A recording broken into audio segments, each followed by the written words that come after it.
Hi everyone, welcome to today's lecture. We're still on the ecology of environmental pollution. This is the second part.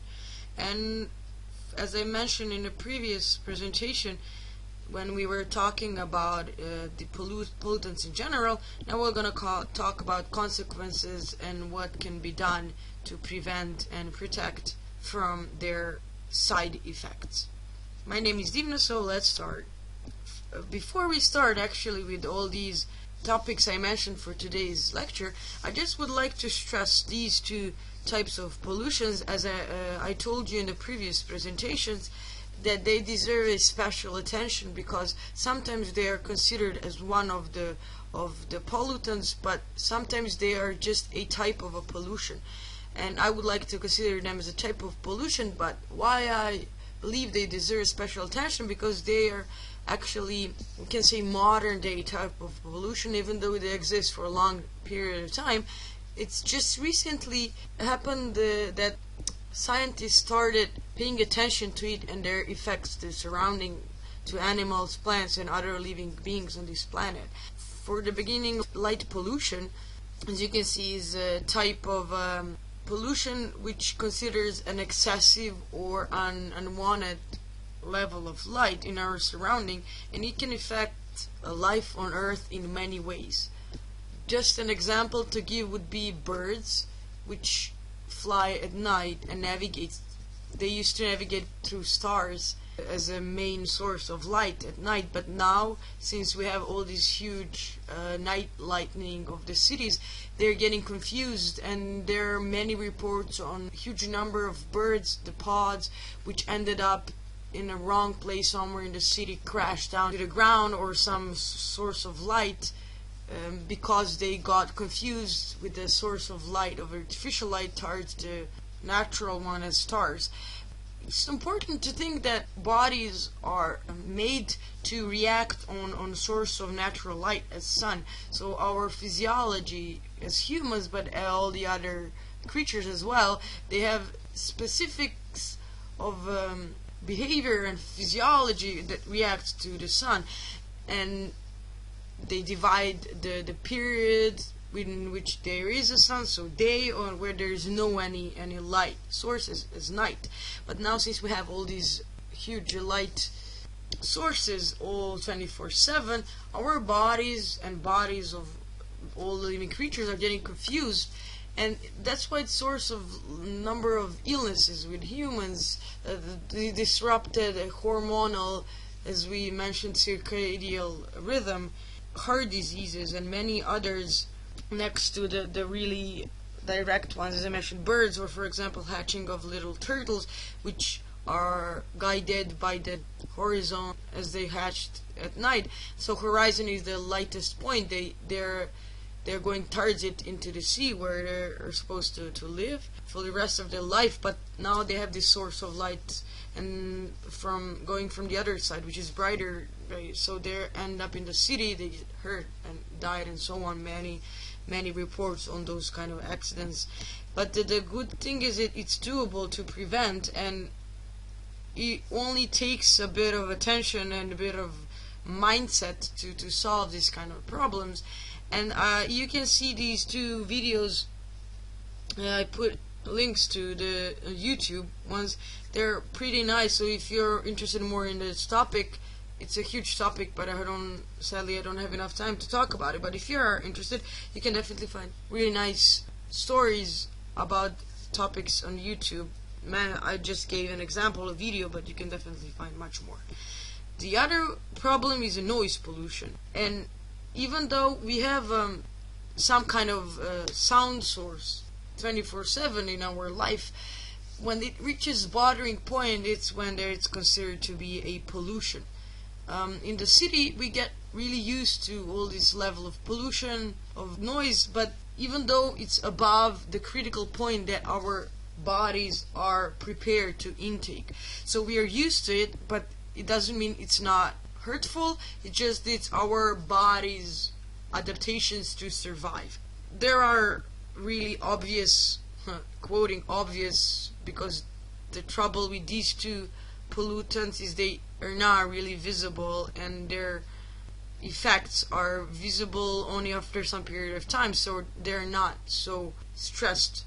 That's why they need a special attention. So obvious example of a noise pollution would be in the city noise. So a lot of traffic jam, or near to construction site, or some kind of gathering, like social gathering, like concerts and stuff. They can be really dangerous, directly hurting, physically damaging the hearing of humans and other beings, but also they're causing the different vibrations. There's some studies showing that, for example, birds which used to sing during the day as a social communication, they switched to sing at night because it was too loud for them to sing during the day, so they had to switch basically the niche, and it caused different problems because now they're interrupting with the niche of the birds that were used to sing at night. In general, the whole agenda is messed up. As mentioned many times before, it's all connected, so as it's a domino effect, you crash one thing and just all the bad consequences are following. The really big thing, like burning problem at this day, is ocean noise, and it's a really interesting topic. I'm personally really interested in it. You can see here in the picture, but as well YouTube video. The trouble with noise pollution is that it's really not obvious for humans. They don't have that much to do with it. Basically, it's not hurting us, but the creatures living in the waters are really highly affected. The thing is that sound travels as much as 4 times faster than on land in water. It can travel 100 times longer distances than on Earth, so the impact is much higher than we could expect. The big trouble are cetaceans, which rely on communication, on vocal abilities of theirs for survival in any way. They hunt by sound, they have social interactions, they have mating rendezvous organized by local vocalization, so they're really relying on it. Now their impact is so much that they're shifting their strength of their voices, they're shifting frequencies, which is messing as well with birds, with other species which were already on that frequency. It's affecting other creatures as well because they're basically yelling, quoting. Everything is getting messed up. Also, next to this kind of audible bad influence, it's also causing direct physical damage to their hearing aperture as well as for any other creatures. There are some studies showing that for shrimps or for octopus, for example, their balance organs are getting physically damaged by this huge acoustic impact, because these loud sounds, they really carry a lot of energy, and they're causing for real physical damage to all the creatures in their vital organs and so on. So definitely check out the videos I posted. You'll hear more about it. So to go back to the topic I mentioned for today's presentation, this is a quick slide just to remind you that pollutions are one of the reasons, but not the only reason for the environmental problems on our planet. Scientists basically named these 5 main causes of environmental problems. So there will be population growth, unsustainable resource use, poverty, excluding environmental costs, and managing natural habitats without a real knowledge about it. So if you think about it, these all 5 are connected and basically coming from the previous one but influencing the next one. They're all in some kind of interaction, and I will leave you with this information so you can think about it more. But pollutions are, as all these 5, they are resourced from all these 5 of it, but they're also the reason why all these 5 exist. So as everything else in the nature, it's all connected. So the topic of the day's mentioned presentation would be the pollutions and their unwanted effects. Pollutants can have 3 types of unwanted effects. First would be that they can disrupt or degrade life support systems for humans as well as for other species. Second would be that they can damage wildlife and human health and property, like I mentioned for the sound, is for all the others. And the third is that they can create nauseous such as noise or unpleasant smell, taste, or sight, and they're in different ways affecting our life in a bad way, and they, if not completely being deadly, they can lower the quality of our lives in these three types, but in general in many different ways. So for example, I'm gonna mention these three happenings that are directly sourced from high level of pollution in our environment, and they do not exist naturally. They're directly caused by pollutants. They are acid rains, ozone layer disruption, and greenhouse effect. So as I mentioned, acid rain, a normal rainwater has a really very little acid in it, and acids in the air, when they reach the air, they generally react with water vapor and they form a carbonic acid, or H2CO3. On one hand, we have a pH of a normal water rain is around 5.4, and acid rain has a range of pH between 4.2 until 5, so you can definitely see that acidity is much higher than in the regular rain. Emissions of sulfur dioxide and oxides of nitrogen, for example, from power stations, factories, and motor vehicles, they cause the formation of sulfuric acid and nitric acid, and it basically forms clouds, and from which the acid rain is coming from. So basically, if rain falls through polluted air, it picks up more of these gases and increases its acidity. So acidic clouds may be carried away by air currents. That's the main problem. When rain falls from acid clouds, it causes a real environmental catastrophe. So you can see the picture here.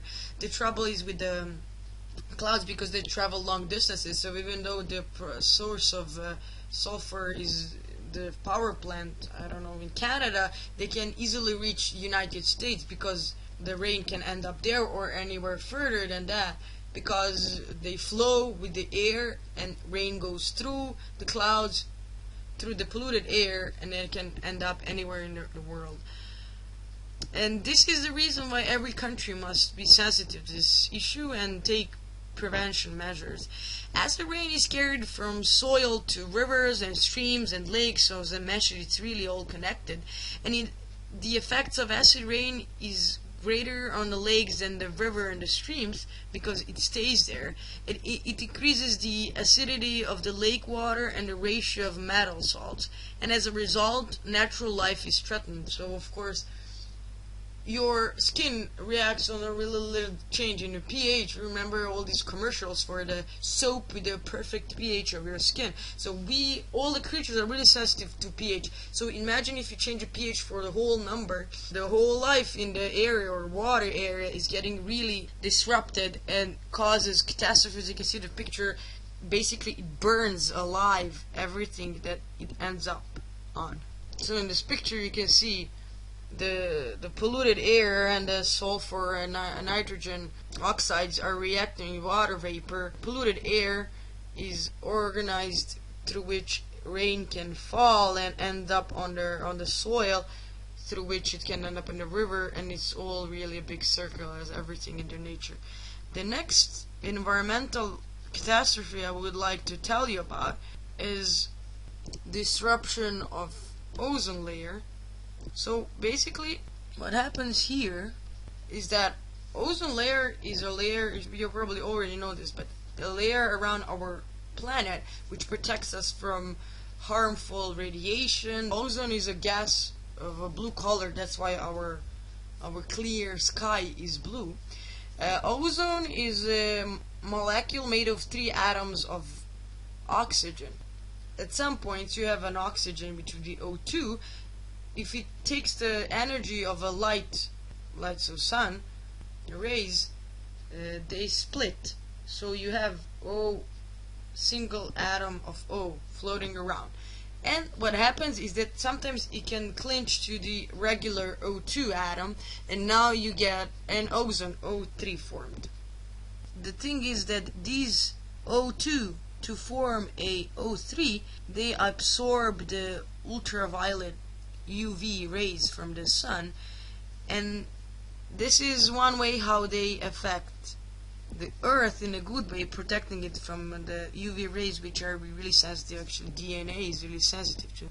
So the thin layer of ozone that surrounds the earth acts as a shield, basically protecting the planet from radiation by UV light.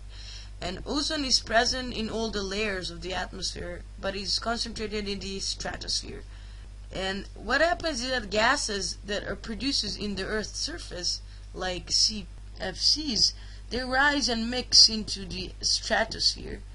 And here these gases release the chlor atom, and this is where the trouble starts. So chemical reactions begin with the binding the free chlorine atoms to the free oxygen atoms.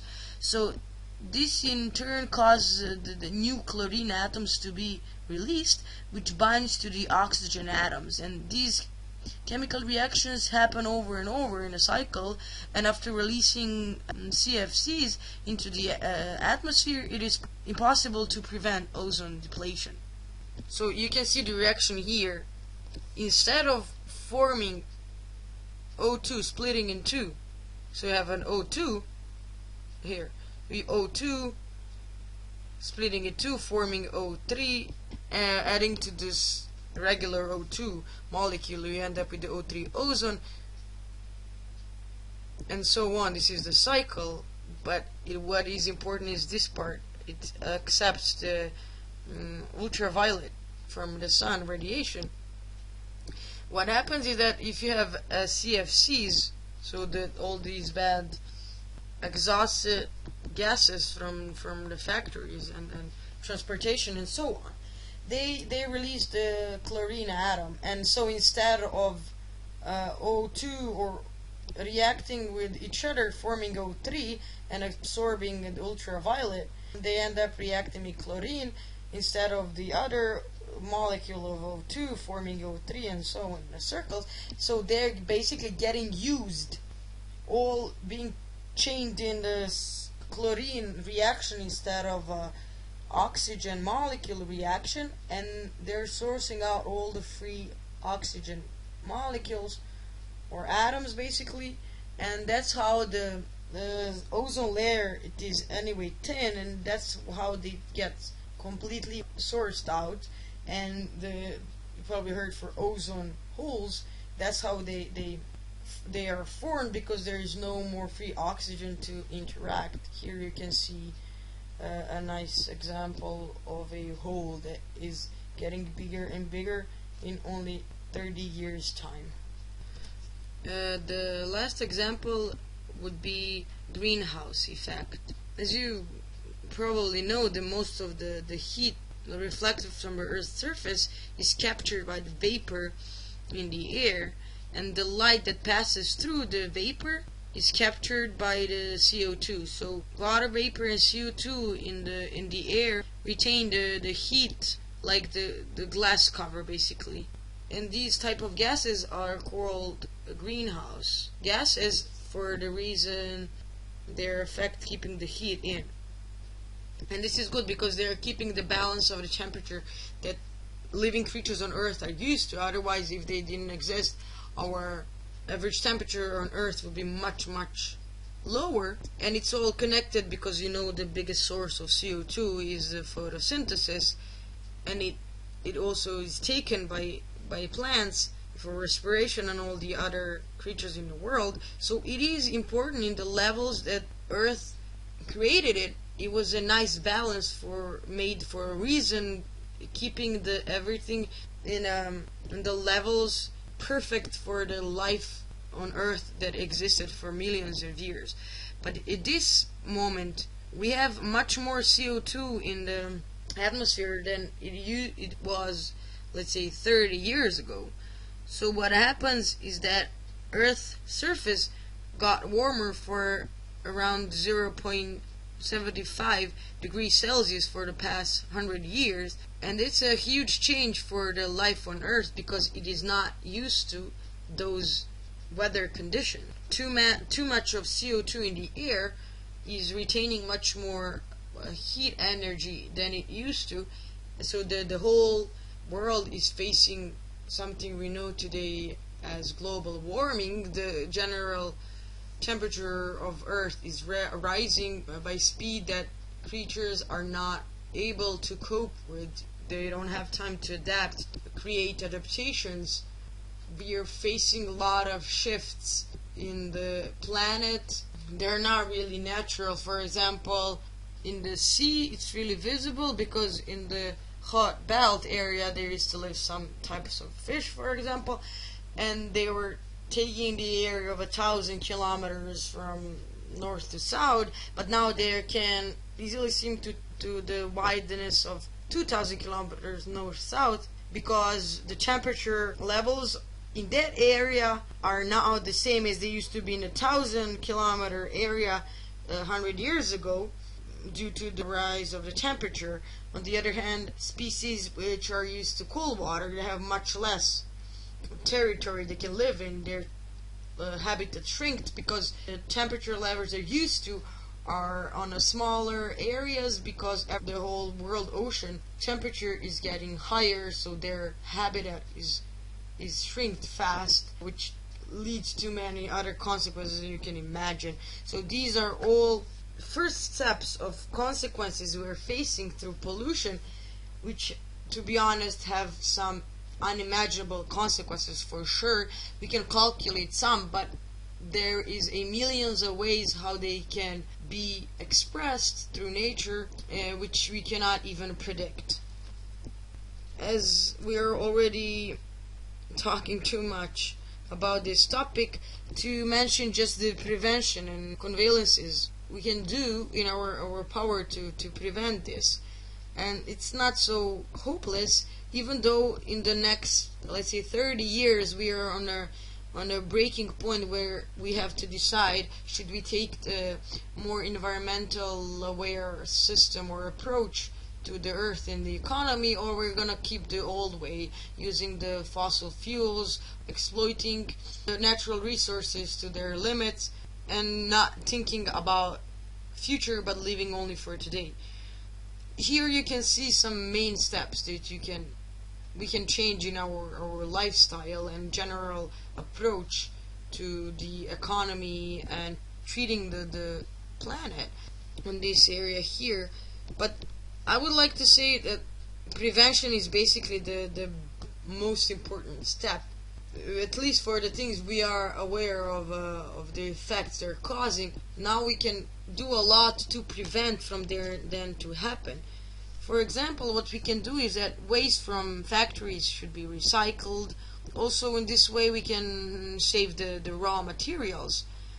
Fossil fuels should be definitely changed by some sustainable resources like wave energy, sun heat as well.